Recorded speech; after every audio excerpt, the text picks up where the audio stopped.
घरगुती गॅस 29 रुपयांनी महागला. 3 महिन्यात गॅस सिलेंडर 89 रुपयांनी महागला. मुंबईत 14.2 किलोच्या सिलेंडरसाठी मोजावे लागणार 942 रुपये. घरगुती गॅस दरवाढीवरून विरोधक आक्रमक. जनतेला टप्प्याटप्प्यानं दरवाढीचा झटका देणं हे त्यांचं महागाई नियंत्रणाचं सूत्र असू शकतं. पवारांचा मोदींना टोला. महागाईवर सरकार गप्प का? राऊतांचा सवाल. रायगडच्या पालकमंत्री पदाबाबत पेच कायम. शिंदे फडणवीसांशी चर्चेनंतरच पालकमंत्री पदाबाबत अंतिम निर्णय. तटकरेंच्या विधानानं संभ्रम कायम. गोगावलेंच्या पालकमंत्री पदाबाबत अनिश्चितता. राष्ट्रवादीच्या कोर कमिटीची थोड्याच वेळात देवगिरीवर बैठक. राज्यसभेबाबत शिक्कामोर्तब होणार. राज्यसभेवर पक्षाकडनं कुणाला संधी मिळणार याकडे लक्ष.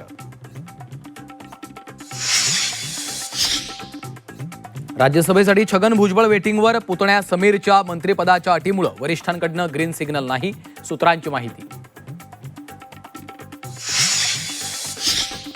नवनीत राणांना राष्ट्रवादीकडनं राज्यसभेची उमेदवारी दिली जाणार नाही, प्रदेशाध्यक्ष सुनील तटकरे यांची माहिती.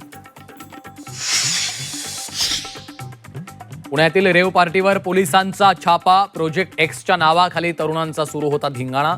दोघे ताब्यात. दारूसह गांजाही हस्तगत.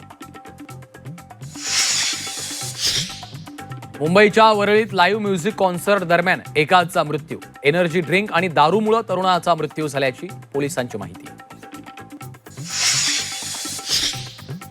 ड्रग्सच्या जाळ्याची पाळमुळं खोदून काढणार. सातत्यानं ड्रग्ज विरोधात कारवाई करत राहणार, मुख्यमंत्री फडणवीसांचं आश्वासन. कांदा उत्पादक शेतकऱ्यांना मोठा दिलासा. नाफेड एनसीसीएफ थेट बाजार समित्यांमधून कांदा खरेदी करणार. उद्यापासून खरेदी प्रक्रियेला सुरुवात होणार. खुल्या बाजारातील कांद्याचे दर वाढण्याची आशा. जळगावात पावसामुळे केळी बागा उद्ध्वस्त. हातातोंडाशी आलेला घास हिरावल्यानं बळीराजाचे अश्रू अनावर.